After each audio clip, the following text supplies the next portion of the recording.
کراچی کے علاقے جمشید روڈ پر بارش کے بعد سنک ہول پیدا ہو گیا۔ سنک ہول یوں تو دنیا میں ایسے علاقوں میں وجود میں آتے ہیں جہاں زمین کے نیچے چونے کی کانیں ہوں اور زیر زمین پانی کے بہاؤ سے وہ چونا بہہ جائے اور اس جگہ زمین ڈھہ جائے اور بہت بڑا گڑھا بن جائے۔ لیکن جمشید روڈ پر اس سنک ہول کی وجہ چونے کی کانیں نہیں بلکہ تعمیراتی کام ہے، جہاں سڑکوں پہ کھدائی کے بعد لائنیں ڈالنے کے بعد صحیح بھرائی نہیں کی جاتی اور سڑکیں بنا دی جاتی ہیں، جس کے بعد بارش کے موسم میں وہ سڑکیں بیٹھ جاتی ہیں اور عوام کے پیسے کا کروڑوں روپے کا نقصان ہوتا ہے۔ یہ کوئی نئی بات نہیں ہے، گو کہ یہ سنک ہول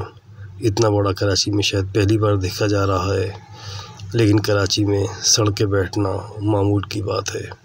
سڑکیں بنتی ہیں اور بیٹھ جاتی ہیں، عوام کے کروڑوں اربوں روپے سیکنڈوں میں ڈوب جاتے ہیں۔